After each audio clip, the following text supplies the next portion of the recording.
You're listening to the Patient Advocacy Now podcast, presented by Greater National Advocates. It's just gut-wrenching sometimes. Like, if it's sad and they're crying, I might cry. Amazing how many doctors do not even want to treat somebody who has Medicaid. Medical system is about making money. And I said, so are you hiring more nurses, or you're just telling each nurse to work harder? Patient Feren, thank you for joining us on the Patient Advocacy Now podcast. I'm excited to discuss your kind of experience as an advocate. You are the first MD that we've had on the show. And I think there's a wealth of information that you can kind of share from a doctor's perspective of how to deal with the hospital system, I'm sure. How you feeling today? How you doing? I'm doing great, and I'm happy to participate in this, being one of the odd ducks that didn't hang up my spurs immediately after quitting clinical practice. Tell me about your first experience being an advocate. I know we shared before we were on the air a little bit about when you were in medical school, how it came up for family. Sure. I have basically always been an advocate. And when you get into medical school, your family thinks you're already a doctor. So why not ask questions? I think the first major issue was my father, who was to undergo a bypass graft, coronary artery bypass. And I spoke with him and I asked, had he spoken with the doctor, and was the doctor going to see him preoperatively, which is typically the standard, to go over everything because it's a pretty big operation. And he said, well, the doctor wasn't going to see him before the surgery, but he's a really good doctor. Turned out to be the chief of surgery, cardiothoracic surgery, at this institution, which will remain unnamed. And being kind of a bold and assertive young idealistic medical students, I got on the phone and I asked to speak with this cardiothoracic surgeon.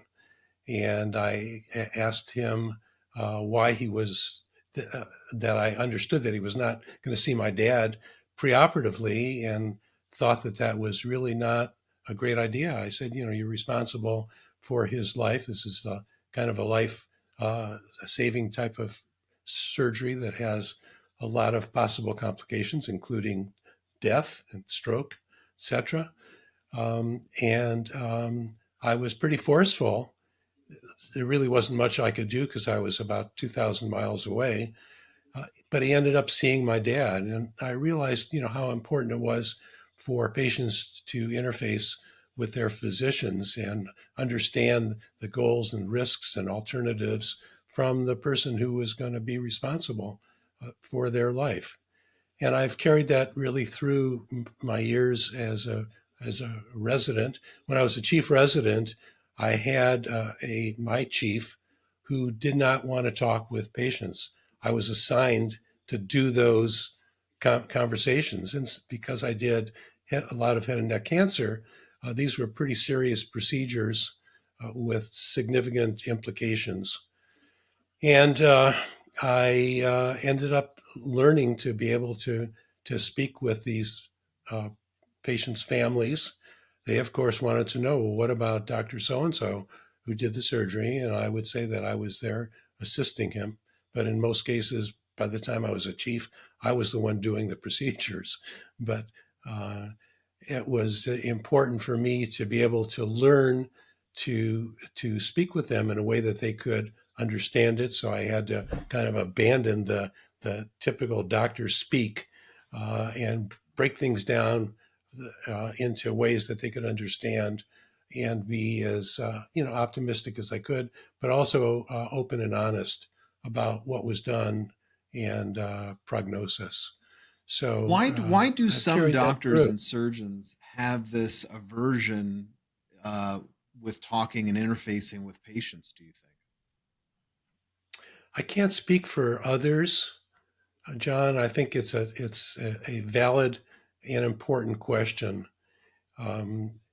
Some do it because if the news is bad, they don't want to be the bearer of bad news.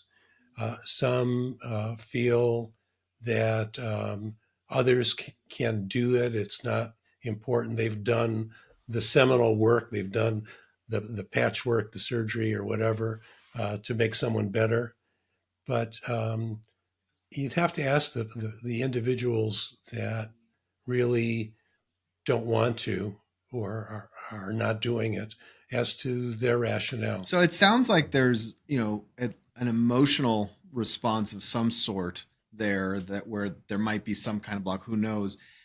In addition to just feeling comforted by talking to the doctor, in your case as a physician, and even in your dad's case as an example, are there actual hard data that they feel like they got if they weren't otherwise to talk to their doctor, instead of just feeling, or in addition, I should say, to feeling emotionally supported? I've not seen data on that. I think a lot of it is anecdotal at this point, but I suspect that there is a substantial number. I don't think that I would want to guess as to what that number Well, would yeah, be. I mean, I'm just asking, in your own personal experience, do you find when you talk to the patients, you're able to convey information they otherwise didn't have when you were a physician, or that you got something from them that you prior did not have? As far as the latter, I would say, at least for me, there's very little information that I would not have before operating on a patient. And for me, also, the most important thing for my patients to know was that I really cared for them and about them. And that meant that I was going to be with them through thick and thin, so that, God forbid, if there was a complication, they need to know that I was going to be there to correct it. And I had a number of complications, not many, but I recall each one of them. And patients knew that I was going to be there to rectify whatever the problem was, or to help mitigate whatever issues might be of a permanent nature. And when you ran your practice and you were working with other physicians, did you find that you kind of encouraged others around you to kind of have this approach? I think people sent me patients because of that approach. Did they give you the difficult ones they didn't want to talk to? I did get the difficult ones. And when I came out of training, out of the university program, I was one of the first to stay in that community. And so they thought, well, here's the hotshot university trained surgeon. Let's send him the tough cases. And I got them. So, and is there a line, speaking of tough patients, not just tough medically, but maybe tough to deal with on, the bedside, are there things you would advise patients to do or not do to kind of get into their doctors and nurses' good graces while still advocating kind of assertively for themselves? Yeah, I've written a whole bunch about how to partner with your physician. And I think, like one of the first laws is stay away from Dr. Google. I think that's some good advice. I think looking at websites that have really good information is very important. So go on the Mayo Clinic, the Cleveland Clinic, the NIH sites. You can get some very good information. Self-diagnosis is not always helpful, but I think being empowered to know what, once you have a diagnosis, what alternatives may be available to you is very worthwhile. But there are, I don't know what the latest is, but 30, 40,000 medical websites, and many of which are not valid. So you have to go to credible websites to get the information. Yeah, and with the advent of AI, people are going to just start asking ChatGPT to diagnose them instead of going to Google. Yeah. It's going to be a bit of a strange time for Exactly. sure. Well, in addition to being a kind of a storied physician yourself, you also were a patient in many different circumstances that kind of gave you both sides of the coin there in terms of experiencing the medical system. Tell us about some of the challenges and struggles you went through as a patient, and how it informed you as an advocate. Sure. Um, Again, I want to emphasize that even starting in medical school, I was and continue to be an advocate. And so people who actually said to me after going through some of the significant medical and surgical issues that I've had say, well, now you really understand. Well, I've understood from the get-go what it is, but I have even a deeper understanding, having been through some of the things to which you alluded. I think one of the seminal issues that I faced was a series of failed spine surgeries back when I was in practice, and I was still young at the time. And I ended up with a pretty major 7.5 hour surgical procedure with complications postoperatively, but spent a total of a year in a body cast and had to overcome a lot of obstacles during that time. I had hardware that had been placed to stabilize my spine, and I kept on letting the surgeon know that it was very uncomfortable, it was very painful. I have a very high pain threshold, and he thought, well, gee, you were just complaining, which was not true. And it turned out that the hardware had broken at 3 months. And at 6 months, I was reoperated and totally redone, and then had a bone stimulator put in at 9 months, and that failed. And at a year, they wanted to redo everything. And at that point, I said, I need to walk away from this. And that's when I had to leave my clinical practice after close to 12 years. So that's 16 years of training plus the 12 years of practice, and had to kind of close those doors. And at that point, I started thinking about doing professional patient advocacy. Well, before we get there, I do want to ask a little bit more about the details of your spinal issues. What were they? Were they a result of a trauma, or was it a genetic kind of failing of some sort? What was the initial impetus, and what went wrong? Yeah, without getting into too much detail, there was a congenital abnormality. And from the hours bent over on long surgeries, I ended up with both disc problems and movement of the vertebrae to compress the spinal cord, which resulted on not cord, but the spinal nerves. So I had significant leg pain and motor weakness. So it was something that had to be done. And to replace required extensive decompression of the spinal nerves and placement of titanium screws and rods. And when you say full body graft, cast at one point, it was basically from my waist to my upper chest. So did you have any mobility for that year, or were you bedridden? I was up and I walked, because walking was part of the rehabilitation. But at one point, I had one leg that was also included. It's called a hip spica. And that resulted in the inability to sit. So I had to stand to use the restroom. And that created some very interesting times. So prefer not to. Yeah, sure, I understand. Talk much. But that's just to understand the complexity. I mean, there's a lot of mental kind of hoop jumping you have to go through when suddenly your life changes that drastically. Yeah, and that was a major situation that created a great deal of personal stress and anxiety. I had our first child was about to go off to college. The recognition that I was no longer going to work as a surgeon and have the same level of income to support that, and the second child would not be that far behind. My wife was a mathematics teacher at that point, and was very supportive.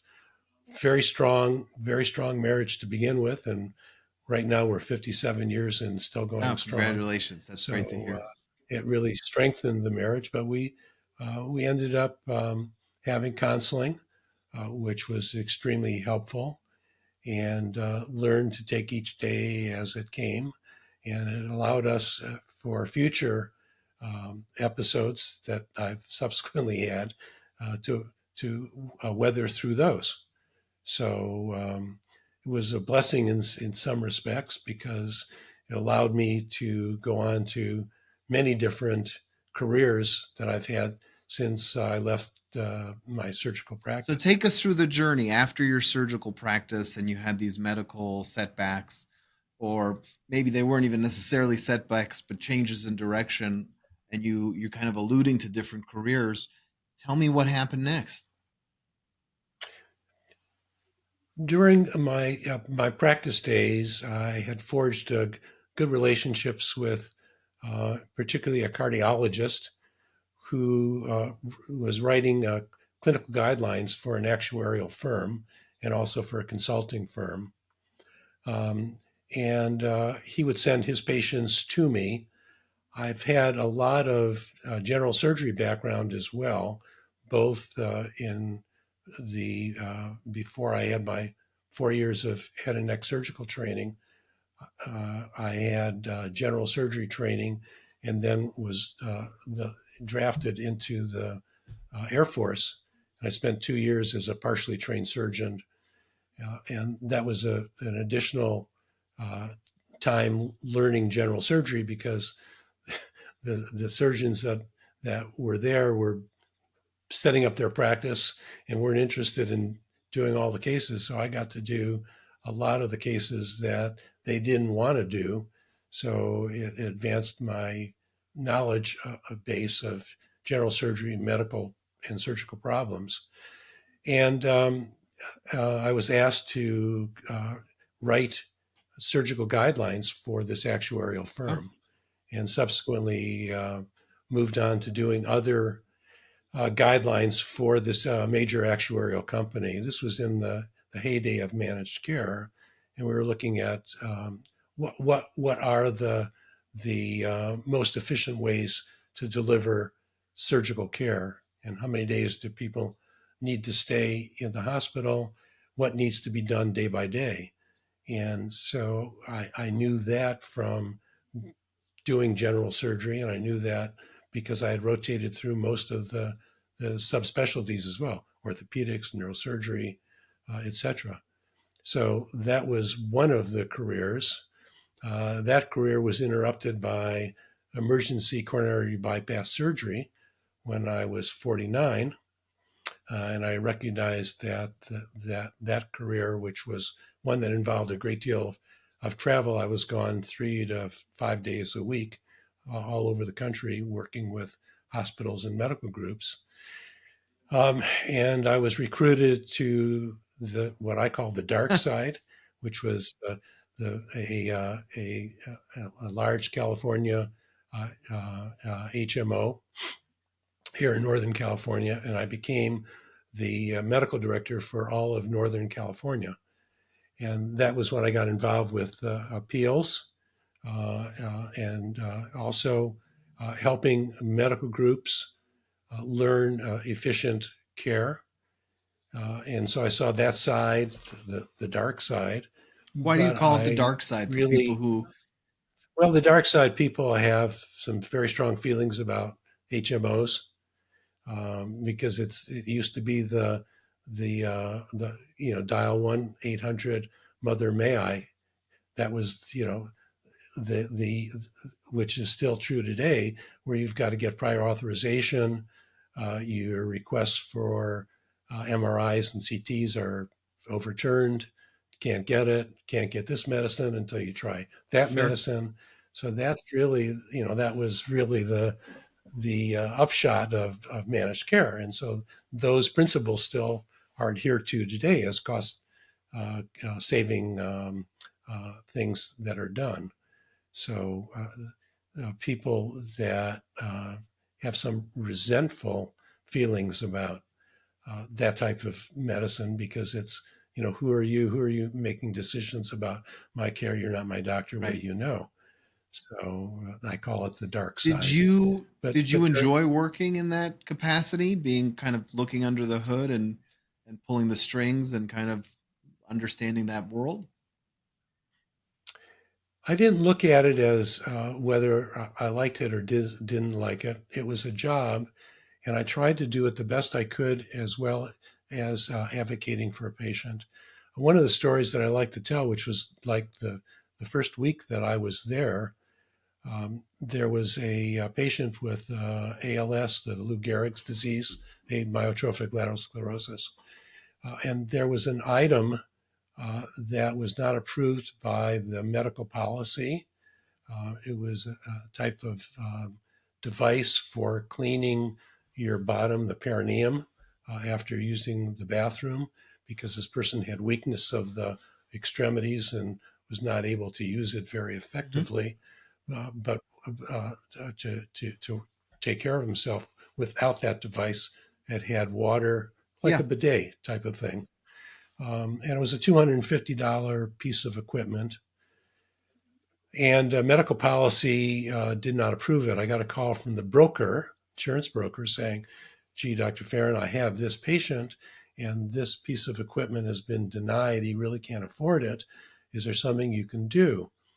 And so I looked at this in a humanistic way and thought, gee, this is $250. It's really not that much money. This is a young man in his 40s. He's going to have a terrible life ahead of him.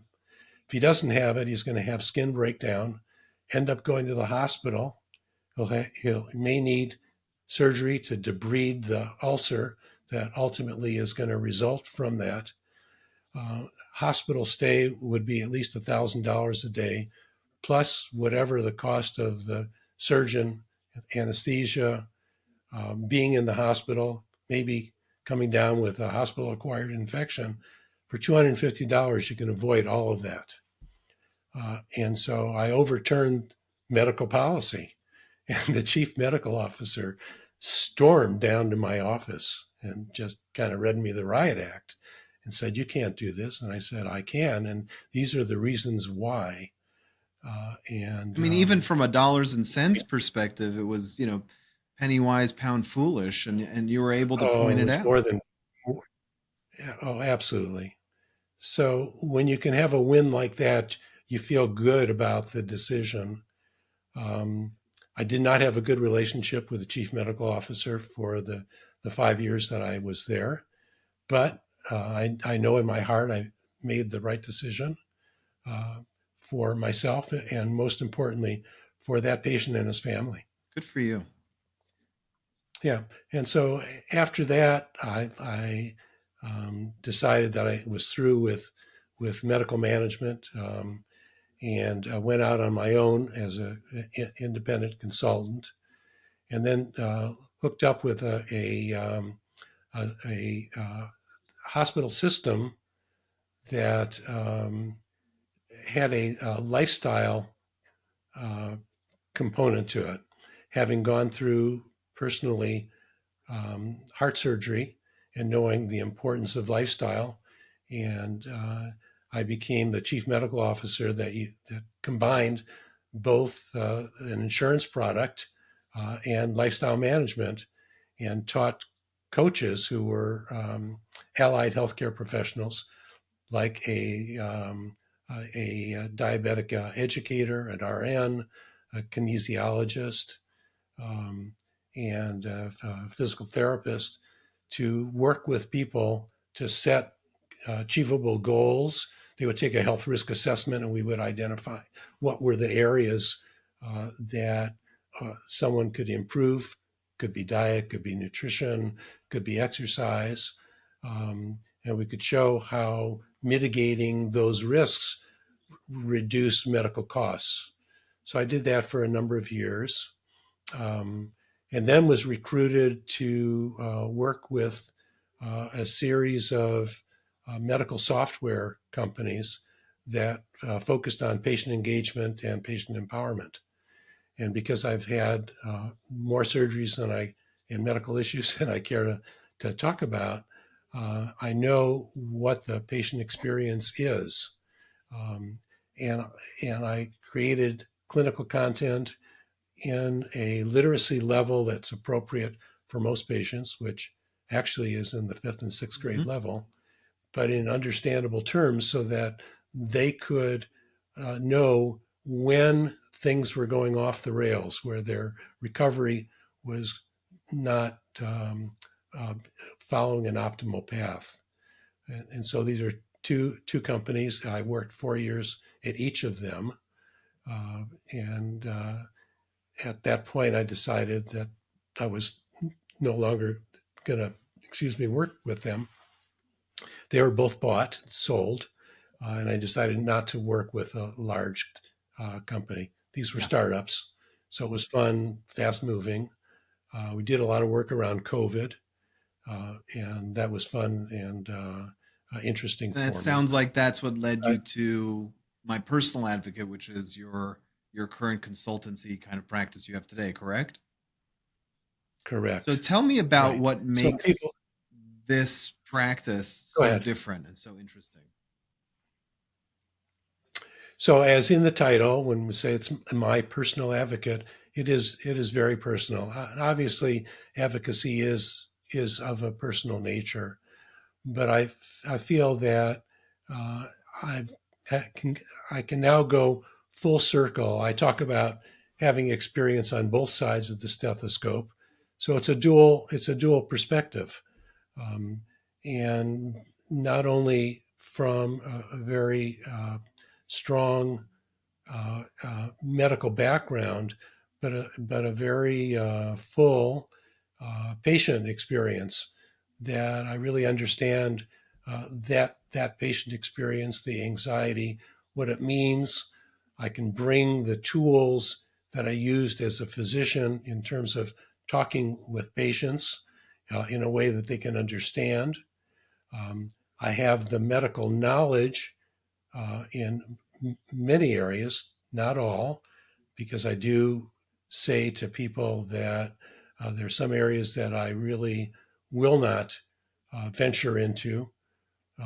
I can offer some help just from a kind of a 5,000-foot level, but not on the ground. Cancer is one where I can give some general ideas, but the oncology is such a broad area. There's so many different cancers that it's very difficult to be involved with. I had a request the other day on My Personal Advocate for IVF. I stay away from that. That's something I just don't have a strong background. Sure. I do end-of-life work because I've had a specialized end-of-life training, and I've sat with people who are dying. I've sat with families. I've consulted patients who are in their hospice and last days. What kind of questions and what kind of work do you do with that population? Just as an example, to let the listeners know kind of what exactly, because patient advocacy is it's such a broad spectrum that kind of understanding where you fit in and what you view your role as is a good. So one of the most important things with patients who are dying, I think one of the biggest issues that comes up are family issues, where one says we've got to do this, we've got to do that, and the other one says no, I don't think we want to do that. And one of the things that I emphasize is what is it that the person who's dying, what are their wishes? And it's so important to adhere to those wishes. That's the most important issue. And then point out, having gone through this with both my parents and also my wife's parents, the Alzheimer issue was a very tough issue. And when helping people understand what the stages are going to be and what to expect.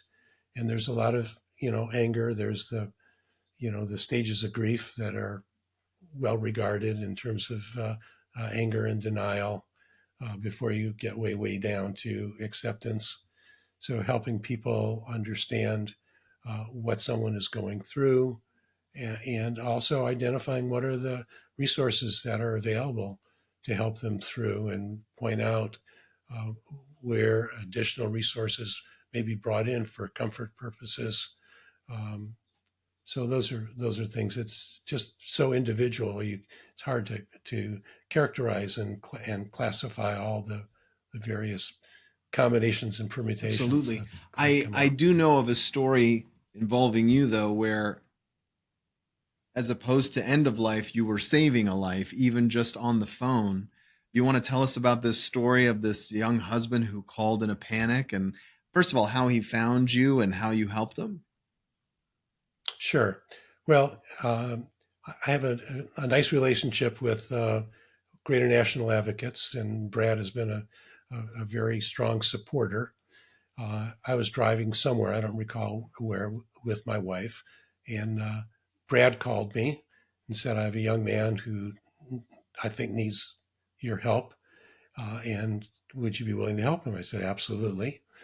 And this young man was kind of in extremis because he had a wife who was hospitalized with sepsis, which is a infection that involves the body. It's what we would call a systemic infection. It involves all the systems. So she had a very high fever, had just recently given birth, was breastfeeding, had fever and shaking chills, also had some, not delirium, but was really not totally with it. The young man didn't know what was going on, could not get any information from the nursing staff or the doctors. Every time he went there, he was extremely frustrated. So I asked him questions about his wife, and I said, did she have any infection that you were aware of? And he said, well, she was breastfeeding and had some tenderness and redness around the breast.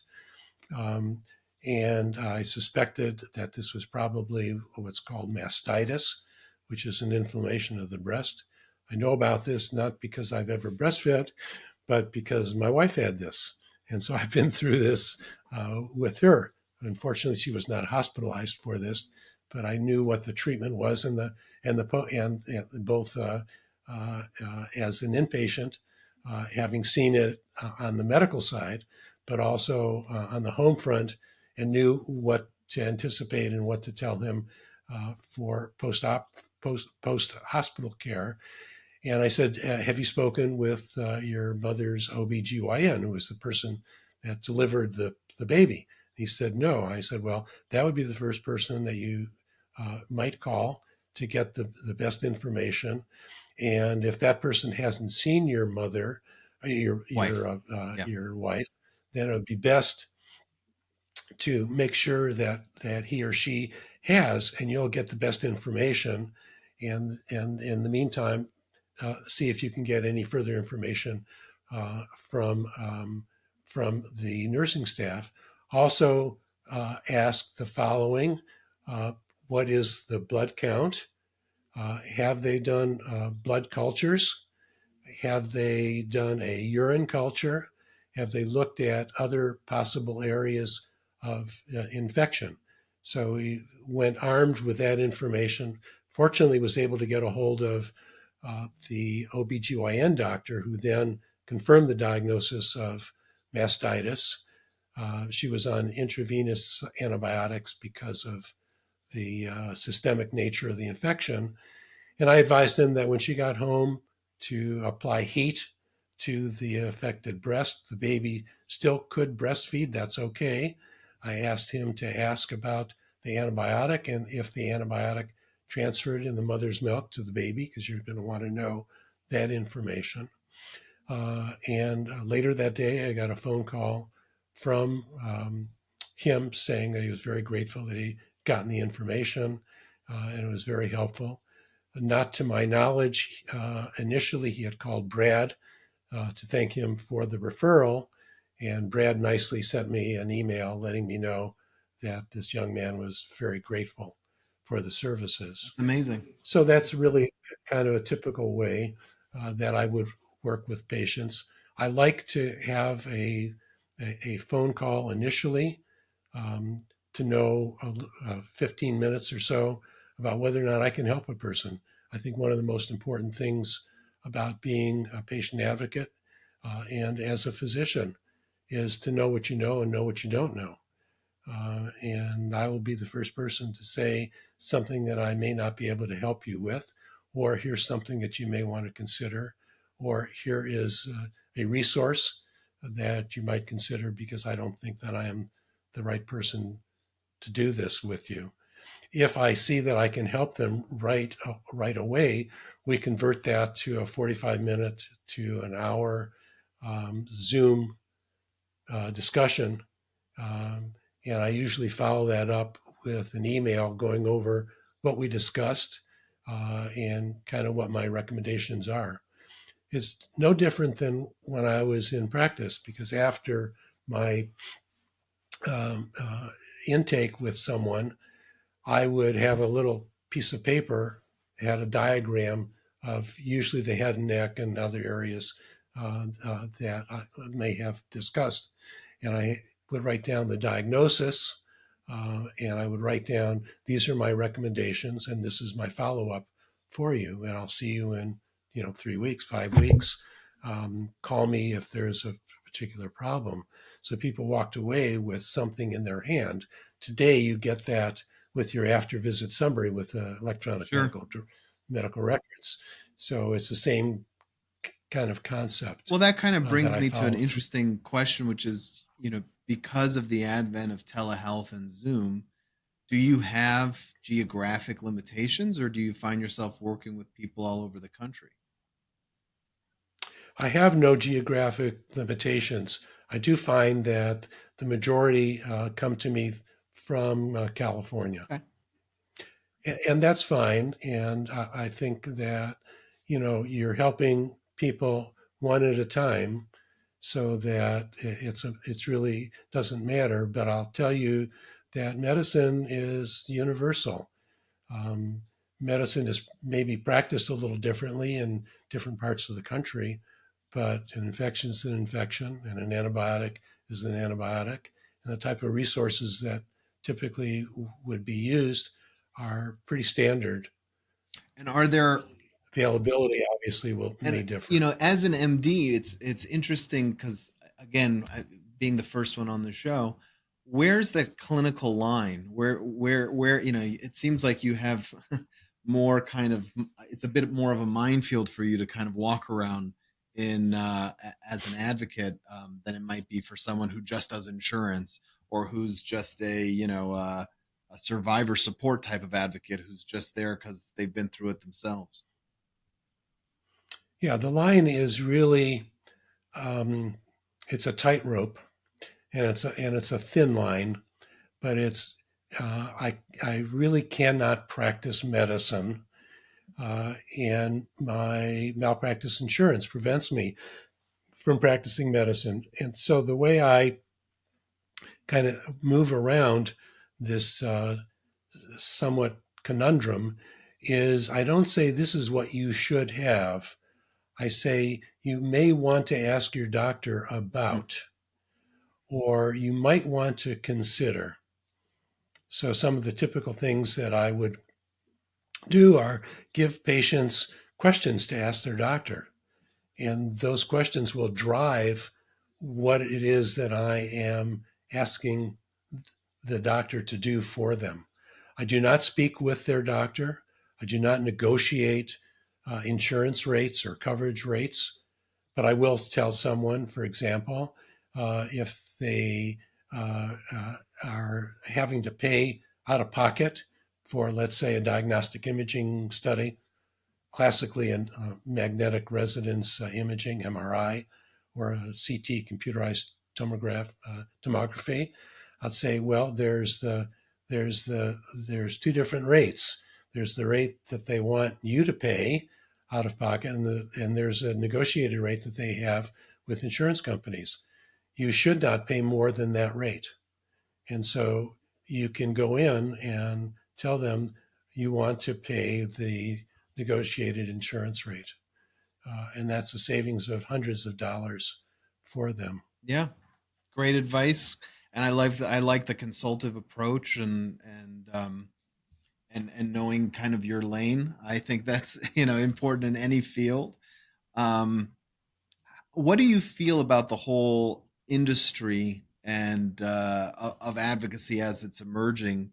Are you excited to see where it goes? Do you think more retired or semi-retired physicians should start getting involved in this practice? And where do you see a company like GNA fitting into the puzzle?